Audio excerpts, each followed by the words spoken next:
Welcome in to the Inquirer podcast. It is Jeremy Werner, Kyle Tausk here at State Farm Center, where we saw an Illinois 7-game home win streak come to an end. And for the first time this season, Illinois has lost back-to-back games. This one also in overtime. Following the loss at Michigan State in overtime, Illinois falls 92-90 to Wisconsin, blowing a 12-point lead with about 10 minutes left, 8 minutes left in this one.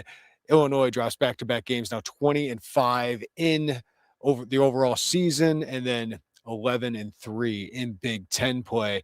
Katon Waggler bounced back in a big way, 34 points, 7 assists in this one. Tomislav Ivicic, 19 points, 11 rebounds, double-double. But Kyle, Illinois could not stop Wisconsin. Nick Boyd got hot late the last 15, 16 minutes. He had 19 of his 25 points. John Blackwell, 24 points. I didn't have a good feeling coming into this one, Kyle, especially when we saw Andre Stojakovic would be out in addition to Kyle and Boswell, 2 starters, 2 of your 3 leading scorers, but most importantly, your 2 best perimeter defenders you didn't have going up against 2 of the best guards in the Big Ten, probably the best duo of guards in the Big Ten with Kyle and Boswell out right now. Those guys went off late in the game. Austin Rapp with some huge threes at the end of regulation. Illinois fails to close it out for a second straight time, Kyle. Yeah, I think 2 things can be true in this game. One, you really missed the 2 starters that were out for you in Kyle and Boswell and Andre Stojakovic. If you have those guys in this matchup, I think you probably goes differently for Illinois. It's just the worst possible matchup, really, almost of any team in the Big Ten to be missing your top 2 perimeter defenders against when you're going up against John Blackwell and Nick Boyd. But I think it's also true that this is a bad loss for Illinois, a game that they had, a game that they should have won, and a game that they did some self-inflicted things to lose in the final 8 minutes. You lead by 12 at home in your home building with guys that, 5 guys on the floor that have been out there playing really good basketball for the last month. You should win that game. And instead, you give it away and you let Wisconsin just kind of chip away and all of a sudden get it to overtime. And in overtime, Illinois just didn't play very well. They just had no defensive answers down the stretch to get out rebounded on the offensive glass by a Wisconsin team that came in, I think, 13th in the Big Ten in offensive rebounding, 215th in the country. With all the size that you were playing out of necessity on the floor at once at all times, that should not happen. The turnovers, the sloppy decision-making down the stretch at times. Yes, I think there were some things from an officiating standpoint that went against them as well. But Illinois should have won the game that they led by 12 with 8 minutes left, regardless of who was out there. And it feels like one that you let slip away, and one that now, unfortunately, probably puts Big Ten championship talk to rest a little bit for a little while, unless Michigan loses a couple games and you get to that next Michigan game with an opportunity to tie them. You kind of gave away that opportunity in a game that you easily could have won, as shorthanded as you were. I think I said it last podcast, or maybe I did with Mike, but this 4-game stretch I thought was really tricky. I just thought it was really tricky because everyone's looking forward to that Michigan game, thinking Big Ten title.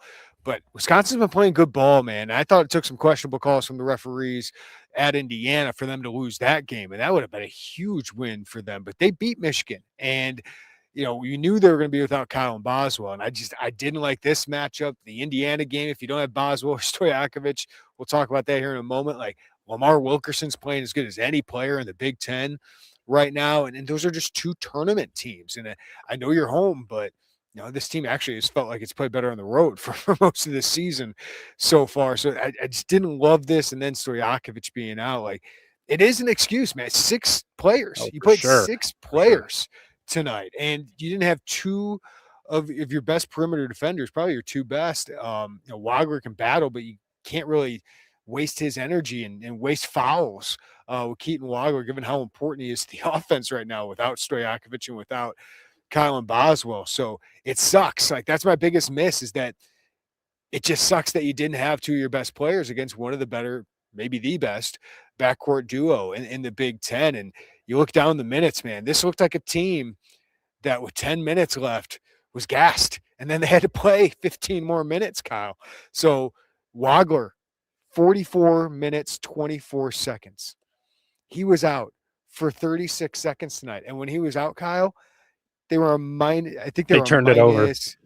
Yeah.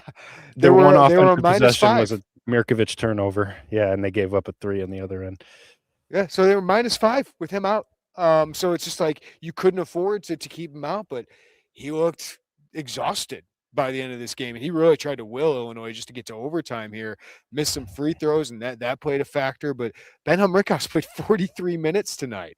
He battled, man. But David Mirkovic 33, Jake Davis 37, Thomas Off 37. Zvonimir had to play 30 and didn't even play well. So man, that's tough. Like those guys battled, but it's just they were so big and slow compared to Nick Boyd and John Blackwell. They just couldn't contain Boyd, and you couldn't find any answers. And the next miss for me, Kyle, because of that, is you had to have a huge advantage in the front court. I didn't think they did because Austin Rapp played really well, and I just Tommy had a good first half, but I thought Z was just a negative tonight. I thought Ben Humrickhouse battled, but he was a wing tonight, and David Mirkovic with 4 turnovers. So your front court had to dominate this game. Katon Waggler did his best to hold down for the backcourt and try to keep that even as long as possible, but your front court needed to be better. Yeah, for sure. When you're that big and you have that much size on the floor, it's the one advantage you do have with the lack of guard depth that you have now with Andre out, with Kylan out, and with the fact that we'll talk about it, not having much trust in the other guards or the depth that you do have on the bench. Clearly, it's decision that Brad Underwood made not to go deeper than 6 guys other than Brandon Lee's 1 minute tonight.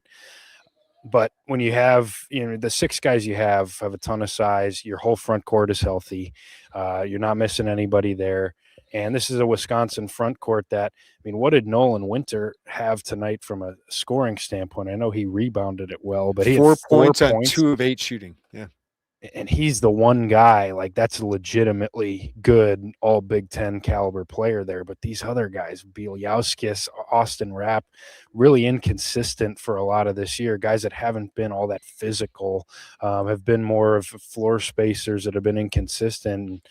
Illinois should have had a big advantage from that standpoint. You should have been able to outwork this team on the glass with your full complement of front court healthy. Now, you were missing a guy who's been rebounding the heck out of the ball in Andre Stojakovic, but you got 6 for half of this game. You had a lineup where it was 6'6", 6'9", 6'9", 7'1", 7'2" when you had the Ivasiches together, and to allow as many offensive rebounds as they did, to give up what they gave up at the rim. Obviously, you're at such a disadvantage on the perimeter, but man, there wasn't a whole lot of rim protection down the stretch either on some of those drives. So, you didn't leverage the advantage that you did have. With as shorthanded as you were in the backcourt, you needed your front court to be by far the better front court. It wasn't, but I totally agree with you. It was obvious from sitting courtside watching, this team just ran out of gas.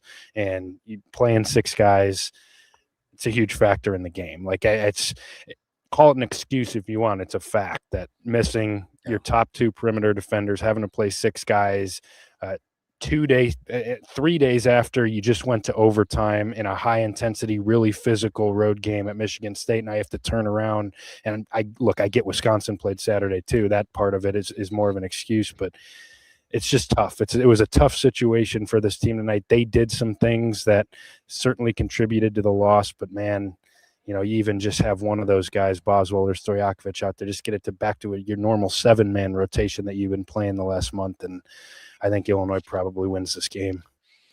All right, Brandon Lee was the 7th guy to play. He played 57 seconds in this one. I had never thought at one point put Mihajlo Petrovic in. Did you? No, I didn't. No. I offense was not a problem until I guess late in the game, and you weren't going to take it out of Katon Waggler's hands, and he's not a great shooter compared to the other guys you would have had in the game. And defensively, I know he's quicker. Would he have stopped any more of those Boyd drives to the rim? Doubtful. I don't know. I think the argument for it is just simply to get guys rest, like buy 3 or 4 minutes for Katon Waggler or for somebody to just – I understand that side of it, like to just mix in, whether it's Petrovic or Lee, to try and just buy guys a little bit of time. I get for that me, it would have side. been Lee. For me, it would have been Lee. Like that I'll buy that if you wanted to give you're up 10 or you're up 12 and buy a minute. But Brad was really trying to play like, let's get Keaton out right before the media timeout, and then we'll get him right back in after it. They couldn't even do that because he came off the court and they immediately turned it over. So listen, I get it, but you put in Petrovic or Brandon Lee for extended minutes, like it might even get worse. Like it might make a run. So I get it. It's easier in hindsight once you go to overtime with all of that, but I had never at one point was like, you got to go put Mihailo Petrovic in, but maybe that's wrong of me. No, I agree with you from a matchup standpoint for basketball reasons. Totally agree. I don't know what Petrovic was solving for you. I certainly don't think he solved your defensive problem. Thought they were outstanding offensively for 95% of this game and got pretty much whatever they wanted and shoot 53% from the floor. I do just think that and you didn't know you were going to overtime. You didn't know, honestly, with 8 minutes left, you thought you might be able to close out a double-digit win and not have to worry about it. You should be able to. Yeah. You should be able to. Yeah, absolutely. And so I get, like, plan coming in was, look, we're out without Stojakovic. This rotation has been settled for the last month.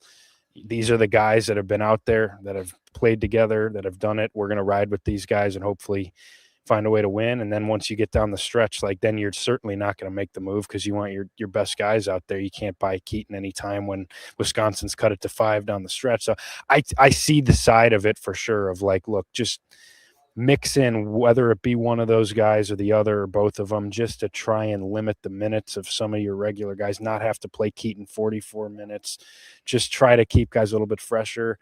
I get that part of it. At the same time, I think these have been your guys, and they should have probably won the game. I mean, you should have been able to win the game with them. You were close to winning the game with them. I think this is your rotation, and it's been established at this point, and Brad was going to ride or die with them. Yeah, and ended up dying, which it's easy to question it now, but, like, there's also downside in putting him at Mihailo Petrovic, who might force something, might struggle defensively. So there's downside, but I get it. You end up losing anyway. I was a little bit surprised that Brandon Lee didn't get a little bit of time in this game, just because I think he's outside of 57 seconds. Yeah. I thought you could have used 7 to 8 minutes from him in this game, maybe just as a change up, as a true guard that could have given you a little bit of something on the defensive. And that's where I was more surprised than Mihailo.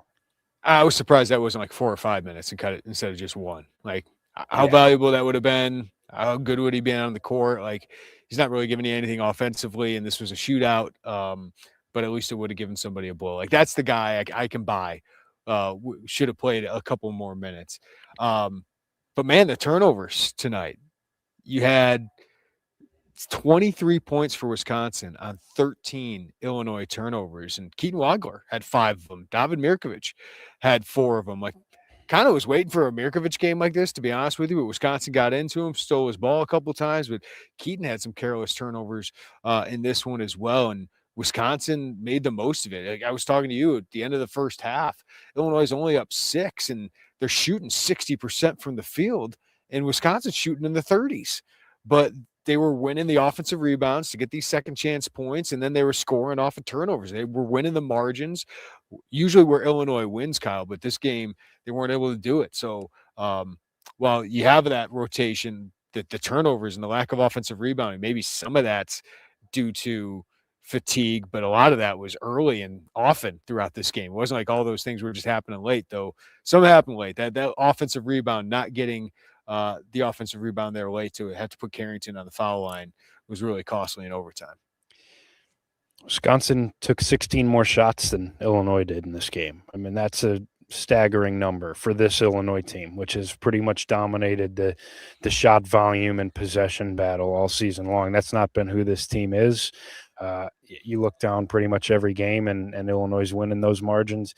You didn't tonight. And there was a time where, even at halftime, where Illinois was shooting, I think, in the 50s and 48% from 3 or something like that. And Wisconsin was shooting 39% from the floor. And it's a 5-point game at halftime because Wisconsin had so many more opportunities than Illinois did. And down the stretch, the careless turnovers. We know Illinois is not forcing turnovers. It's just not what they do.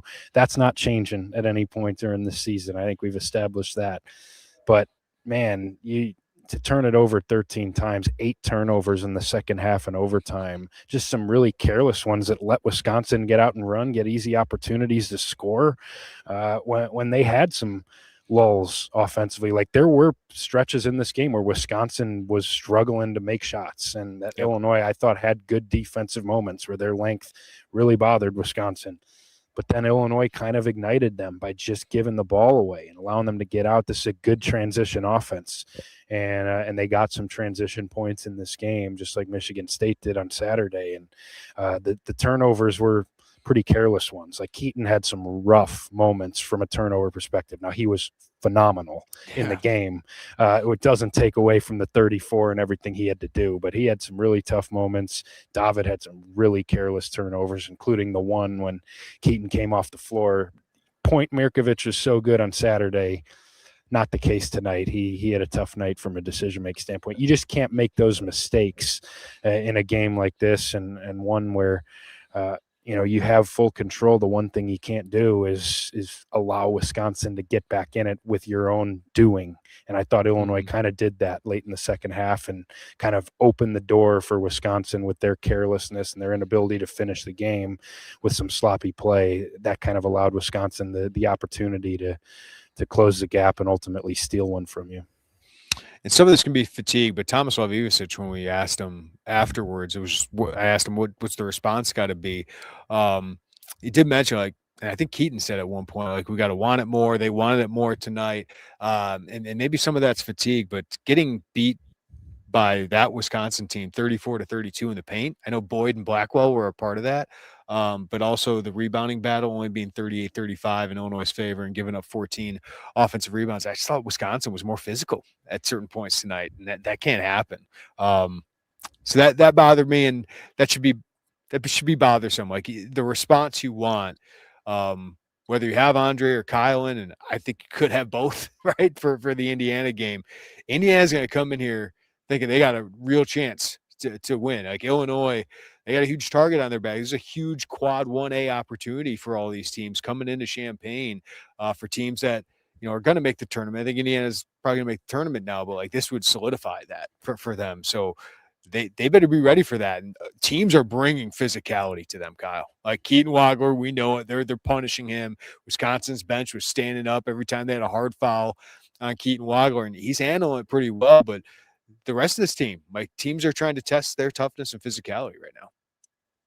Yeah, and I think for the most part, this team has stood up to that. And look, I didn't think, I thought Michigan State, they stood up to it pretty well. Now you gave up some rebounds, and Keaton was bothered a little bit. And tonight, like I didn't stand there thinking like, man, Illinois is just getting punked. I thought the offensive rebounds were a problem, but I don't necessarily think like a toughness, physicality question mark is lingering over this team. And I don't think that's what you're trying to say. I agree with that. Yeah, I think teams are, you can tell, like once you get to a certain point, and Illinois is on a 12-game win streak, ranked 5th in the country. Now they're 8th, still in the top 10. Like you said, like you're getting everybody's best shot every night. Teams are entering that game like this is our opportunity to have a signature moment, to pick up the big win that we need. And you're kind of the hunted now. And that's a position that Illinois has been in the past. And it's a position that you put yourself in with your own success, but then you got to be able to handle it. Maybe some of the performances that you've had early in the year that you were able to get by with, now, like you're seeing everything an opposing team has from a physicality standpoint, from an intensity standpoint.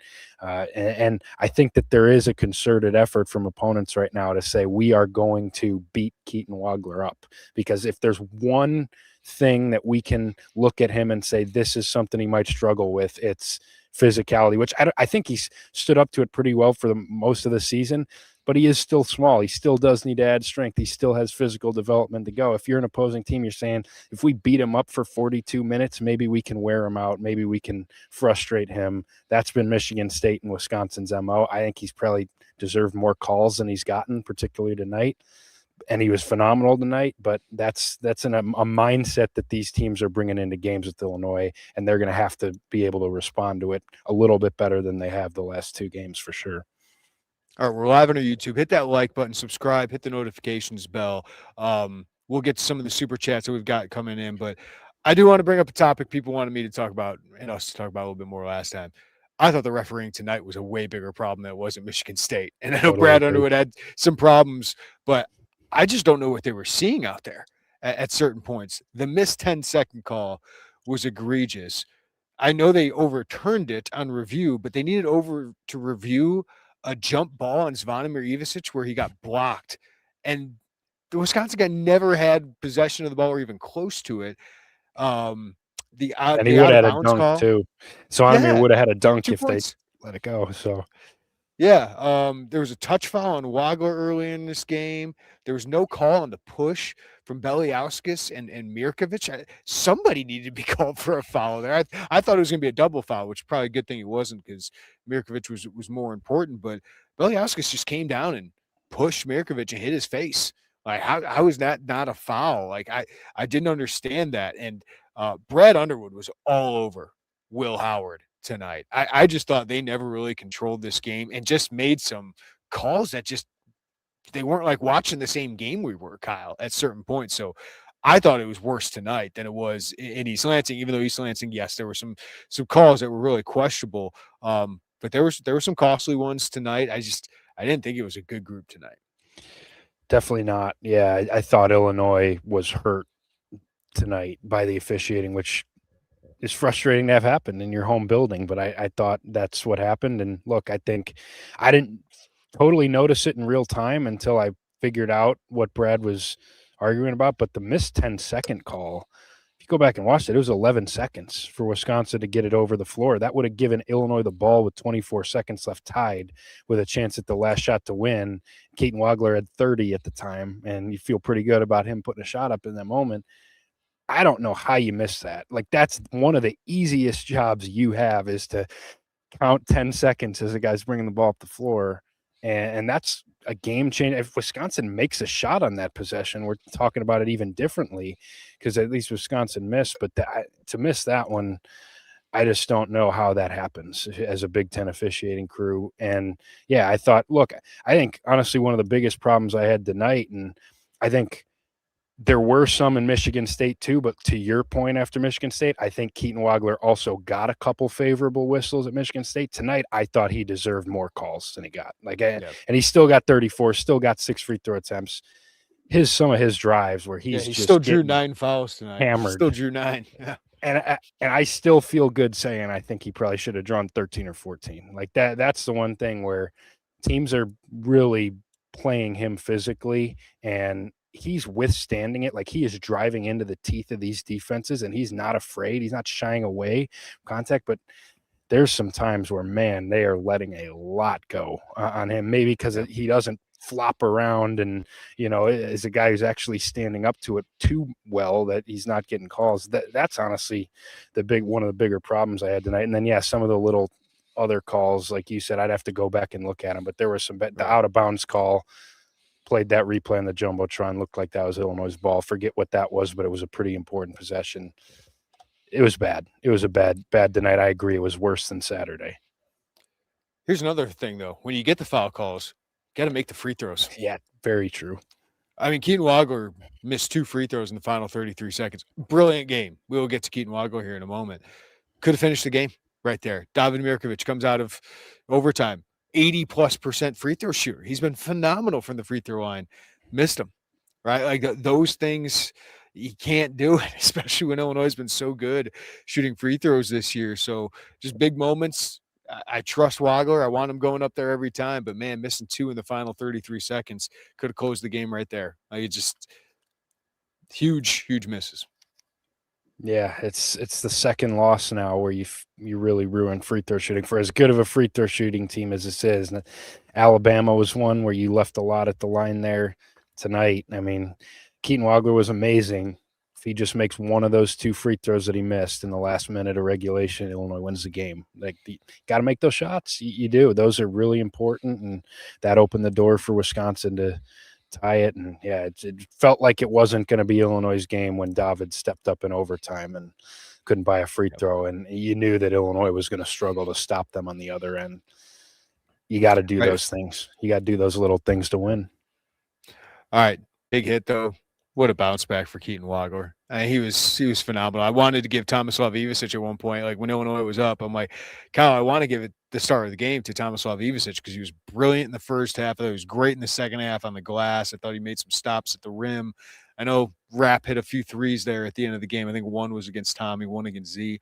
But I thought Keaton was just phenomenal in the second half. Would he have 19 or 20 points in the second half? Really kept Illinois afloat there. But the decision making, there were a few decision making things they didn't do, but phenomenal. 5 of 10 from three, just hitting them up, bang, bang, keeping Illinois ahead, keeping that lead. But at the end of the night, you're sitting there like, this kid's got 34 points on 23 shots, gets to the foul line, needed to make a few more, 7 assists, just carrying them offensively and doing it through so many minutes. Like, you just can't ask for much more from Katon Waggler outside of another made free throw or two tonight.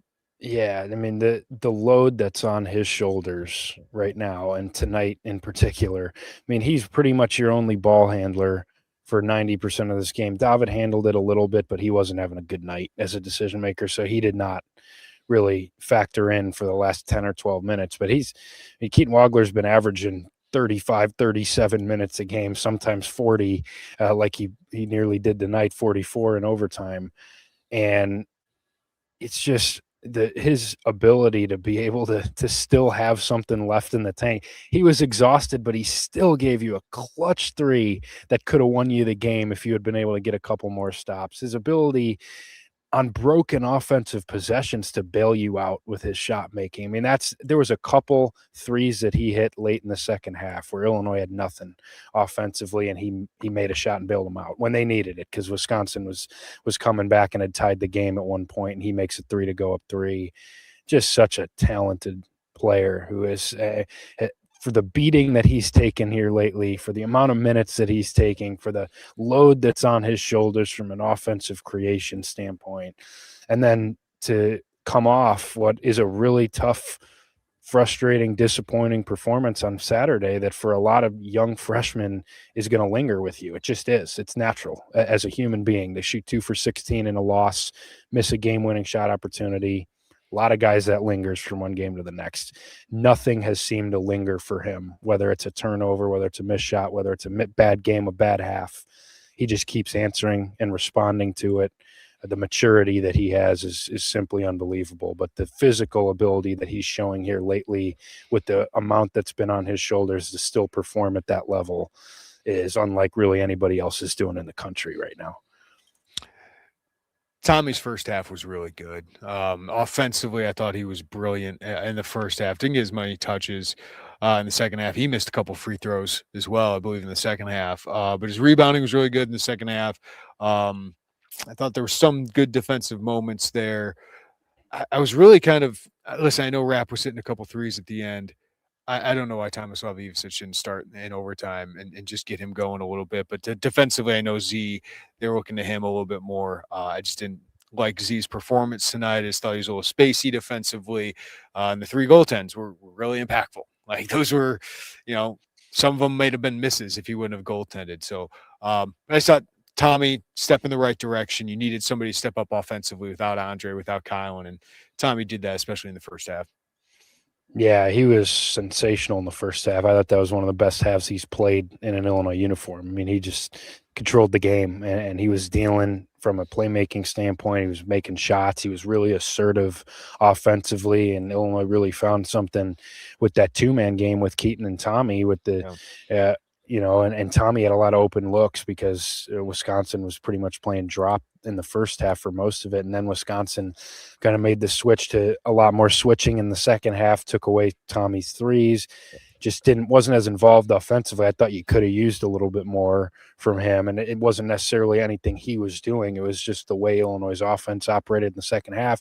Didn't go through him as much. And he was so good in the first half. And you do have a front court advantage in this game. I know Wisconsin has size, but man, Tommy on those bigs, especially when he's got Bieliauskas or Rapp, he's got 3 inches on those guys. And I think he wore down a little bit down the stretch, but I think you could have used a little bit more late from him with how good he had been. But Can I bring up another call? Was that really a hook offensive foul on Tommy? Because that wiped off 2 points off the board too. That one, Like he made the hooking motions. letter of Yeah, the law, he hooked, but he really didn't make much contact with it. Like, I yeah, think the rule is designed to be so you can't hook and discard a guy and like yeah. wrap him around you. And the contact he made really had no effect on the play. Yeah. But he did. I can see from an official standpoint, not to defend the officials tonight because they don't deserve that, but on that call, I think I can understand that because he definitely did wrap him up. The motion certainly looked like it. Like, Yeah. and watching the replay, but just didn't look like he made much contact. Sorry, I just wanted to bring that up No. as we were bringing up Tommy. I was remembering that play at it. But yeah, I was not a fan of Z and Mirkovic's game. You need a better from those guys tonight. Like the fact that Z was a +8 tonight is the wildest plus minus stat that says take it with a grain of salt. Like usually plus minus over a season, it adds up, but tonight that's kind of wild. He did rebound, had a couple block shots, but the goaltends, I just think defensively is kind of out of it, and offensively, obviously not great either. So just didn't love his performance, and Merck with the turnovers, and Merck just wasn't great on the glass tonight and didn't really do much in the paint. I know it was more Tommy's game and Waggler getting to the paint, but Mirkovic just in the paint was not as big of a factor as they needed him to be.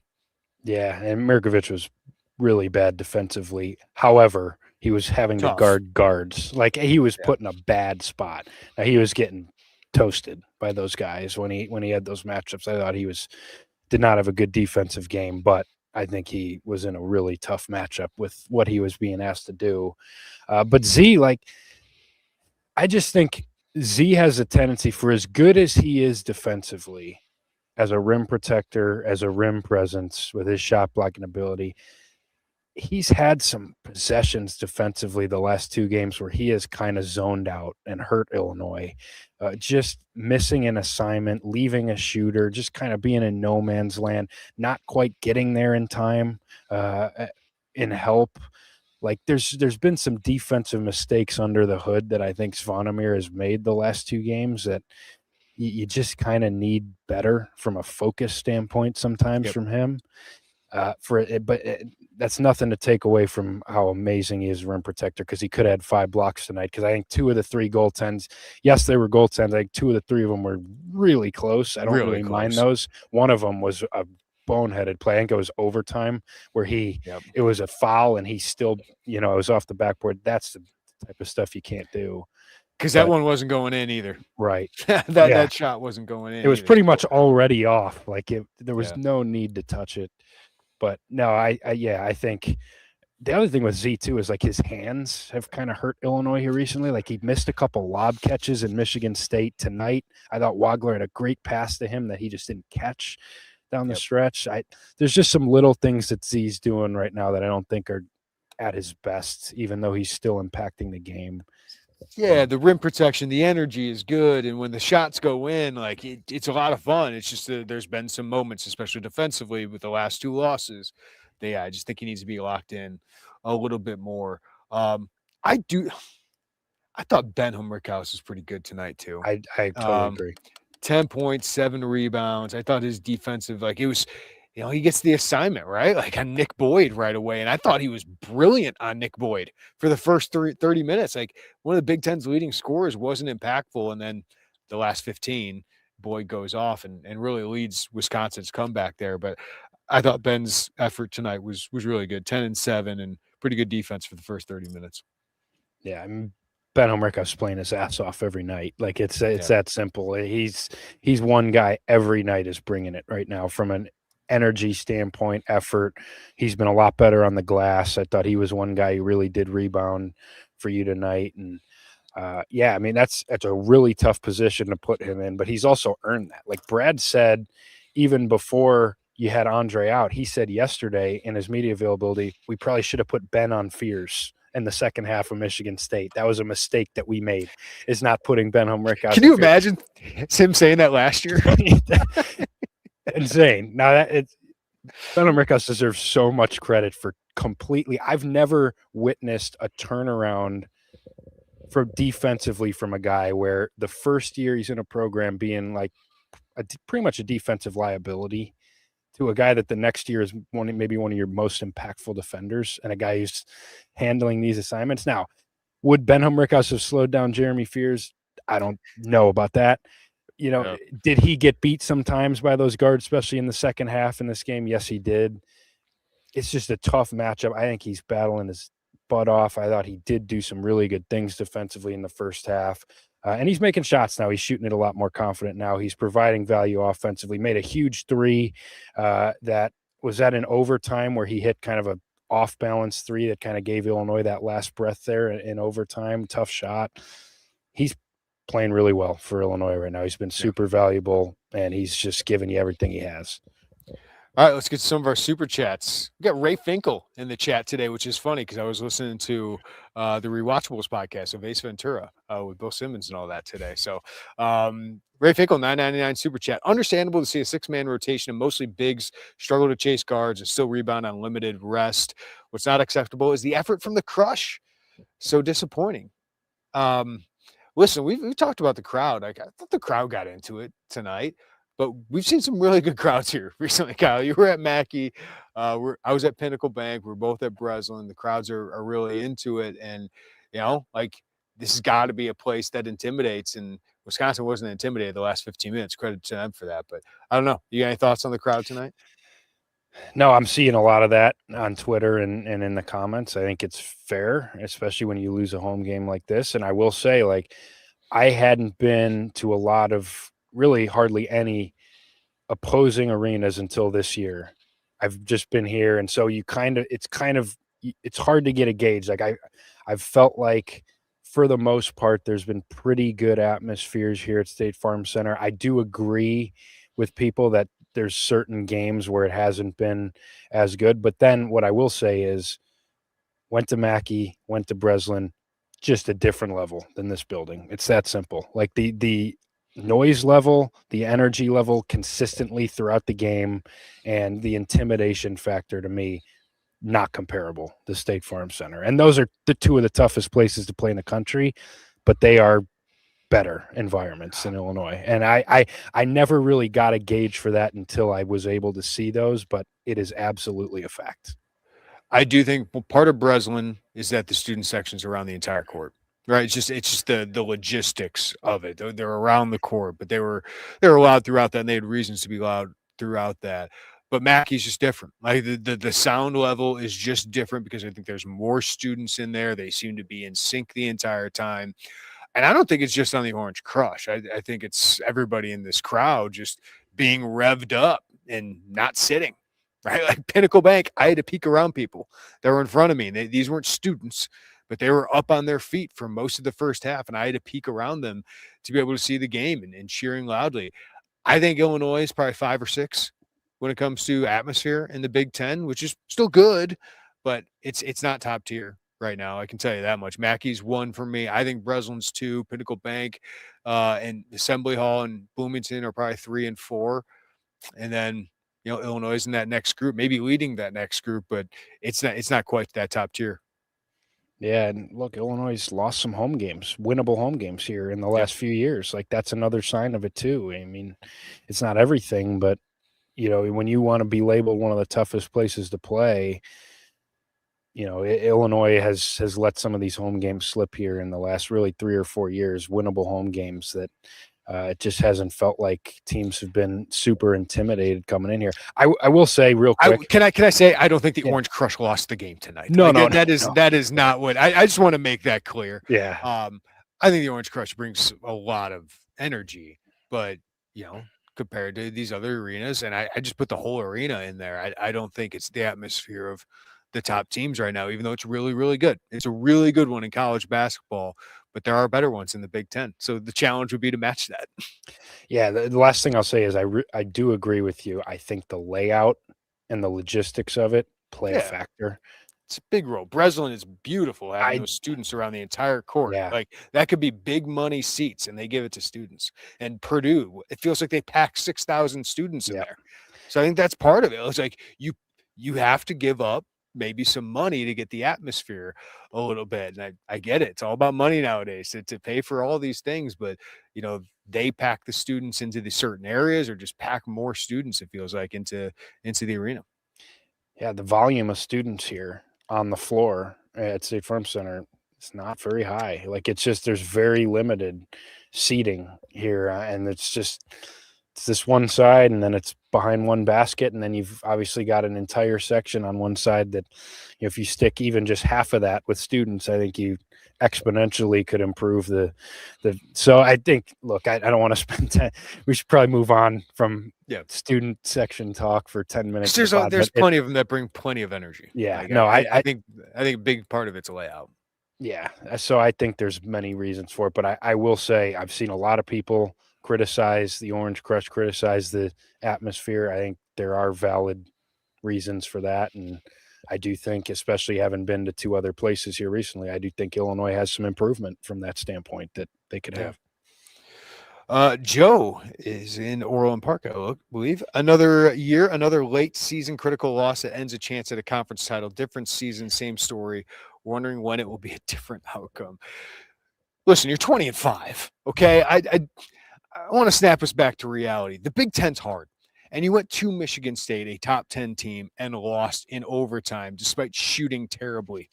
And we had the discussion. There were some calls that went against you, but you just didn't execute well enough. And Michigan State brought some toughness and physicality to that game that I thought Illinois matched for the most part. Tonight was a really tough matchup with your injuries with Kyle and Boswell. I was really nervous about this game. I would caution. I don't think the Big Ten race is done. Michigan's got a really hard schedule throughout the rest of the year. I think they're the favorite, and tonight's loss is a huge blow for Illinois, but they'll still think they can get to 16 wins. I think 17 is really hard. I think there's going to be another loss here and potentially a couple. This is still a really, really good team. They need to get healthy. And that's where you hope these next 5 days, Kyle and Boswell was on the court through a pregame workout, and the managers were like physical with him, like hitting his hands and arm and seeing what he could handle. Looked like a guy that was dribbling the ball with his right hand that might be ready soon. Like may be ready for Sunday, and boy, you could use him going against Lamar Wilkerson. Andrei Stojakovic went through a pregame workout today. Didn't look great doing it, but decided couldn't go. And I don't think he looked like he could have guarded those Wisconsin guys tonight if he did. But you hope with 4 or 5 days of recovery that after a sprained ankle, he can at least be maybe not 100%, but that he can go on Sunday. So it's really important to get those guys back because otherwise your offense was amazing these last 2 games. Like, despite not shooting it all that well at Michigan State, despite not having 2 of your leading scorers, this offense is phenomenal. You just need some defensive help, and you need some guys that can play more minutes and have a deeper rotation. So I'm not selling this team, man. I still think they're really good. But now adversity hits, Kyle. Like, you knew it was going to hit at some point. You weren't going to win out. This is a really good league. You got some really tough opponents coming up. I think UCLA is going to be tough. USC's got talent. And obviously Indiana's coming in here with some momentum and one of the best players in the Big Ten, and Lamar Wilkerson. Yeah, in terms of the Big Ten title race, I think you've totally eliminated your margin for error at this point. Yeah. Like, if you've given that up now, I would be really surprised if Michigan loses 3 more games. I just think they're awesome. Like, they're really good. They're really tough. They have tough games. Like, they play Michigan State again. They go to Purdue. They play Illinois.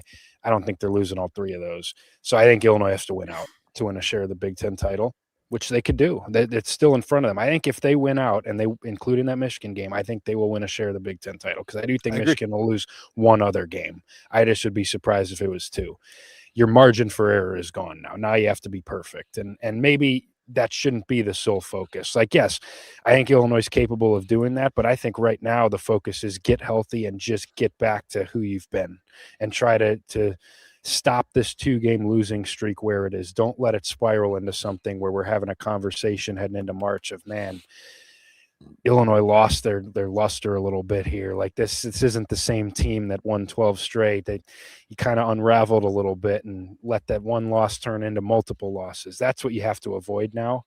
And so I think that's the most important thing. But I think getting 2 of your best players back will be a big help for that. Like, that's the thing you have to realize in this is Illinois did a hell of a job surviving without Kyle and Boswell and winning 2 top 5 road games without him, not skipping a beat. You lost. If I would have told you, you go 5-2 without Kyle and Boswell and he returns against Indiana, I would have taken that. Ecstatic about that, truly, like with the schedule that you had in that situation. So you did that. You lost a 50-50 game at Michigan State against a desperate team. You come back tonight, you get dealt a humongous blow, the worst possible blow that you can get dealt in this matchup with Andrei Stojakovic being out, and you lose a 50-50 game again. Should you have closed it out and won it, and do you deserve a lot of blame for it? Absolutely you do. I think they would tell you that in the locker room, that they should have won this game. But I still think this team's in a great spot. I still think this team has all of their goals in front of them. I still think this is one of the best teams in the country.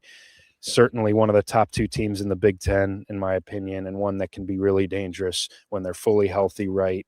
Get Kylan back, fully reintegrated, figure out some defensive things, which I think getting healthy will help you do. But this offense is historically incredible. Like I said, you looked at me at one point. We're watching one of the best offenses in the history of this sport right now. Like from an efficiency standpoint, I know it's evolved over time to make it that way, but this is one of the best offenses that college basketball has ever seen. It's a really good team. You do need to win on Sunday. You do need to stop the bleeding. You do need to get back on track. But I still really believe in the upside of this team, and I still think this is one of the best teams in the country, that when they get healthy, when they get right, when they get rolling again, I'm still buying all the stock available to me in Illinois. Yeah, for me, the turnover is kind of an outlier for this team. So the biggest thing I want corrected about this group is the rebounding.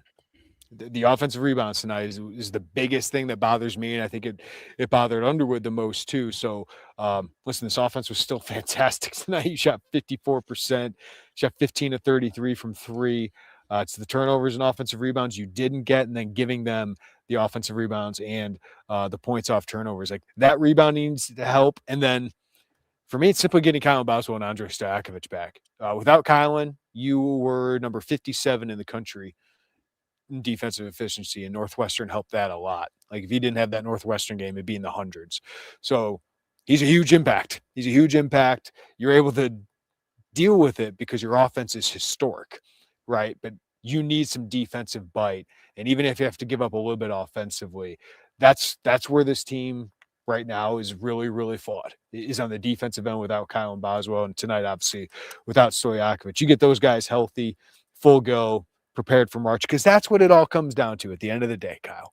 No one's going to care about it. Back-to-back losses.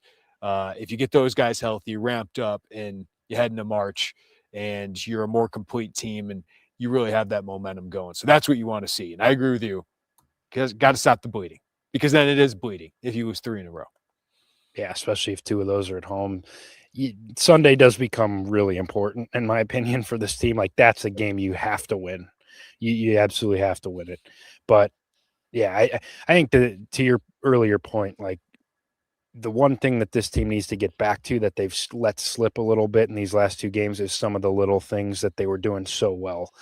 Because the offense has been really good in both those games. I know they didn't shoot it well against Michigan State, but you still get to 82. You still were like 1.17 points per possession or something like that. And then tonight, you were fantastic. Like Illinois looked so unbeatable for a while because not only did they have an unstoppable offense that was just torching teams, but they also were winning the glass battle every night. They also weren't turning it over. They also were winning the free throw battle every night. Like all these little things that add up, you're winning those and you're doing what you're doing offensively. That's where you become an unstoppable machine. These last you're 2 not games, mathing as hard. You're not mathing as hard as you did before. these last 2 games, you've let some of those other little things slip.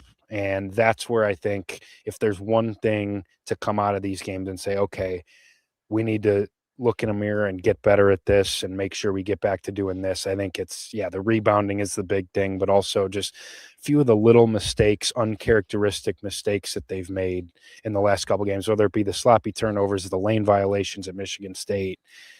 Just get back to tightening those things up, because if you do that to pair with this offense, you get your 2 best defenders back. As we saw for a good 2-month stretch of this season, it's really hard to beat Illinois when they're doing all those things well. And you got to be able to respond from this, but I still have a lot of confidence that they will. And I still think this is a really, really good basketball team. Yeah, and our guy Brad Evans has Illinois down to a 3 seed after this loss. I'm kind of a little surprised at that, but I mean, back-to-back losses. Michigan State jumps ahead of you. Nebraska, I think Illinois should as potentially an argument over them. But Purdue, a big win against Nebraska, being able to close that one out after almost blowing it. So that Big Ten race, man, it's going to be a Big Ten race for 2 seeds and 3 seeds between those 4 teams. So it's going to be really, really interesting to watch. Any final thoughts, Kyle, before we get out of here? Think we've covered it all, to be honest with you. We appreciate everybody for tuning in. Hit that like button on the YouTube channel. Subscribe to us. Hit the notifications bell as well. We'll have plenty of content coming up from this. Joey talking about how the team bounces back. Kyle breaking down just what this was like without Boswell and Stojakovic, what defensively they need to do to get those guys back, obviously, as well. And I'll have player grades. We got plenty coming up. We're supposed to meet with the new defensive coordinator for Illinois football, Bobby Houck, here very, very shortly. So keep tuned to IlliniInquirer.com. If you're not a VIP member, sign up and support us. $50 off, or it's 50% off, $60 in savings for your first year. So go check us out there. And wherever you follow us on your podcast, give us a rating, review. We appreciate that, you guys. All right, for Kyle Tausk, I'm Jeremy Werner. Everybody have a great night. Take care of each other. We'll talk to you next time right here on the Illini Inquirer podcast.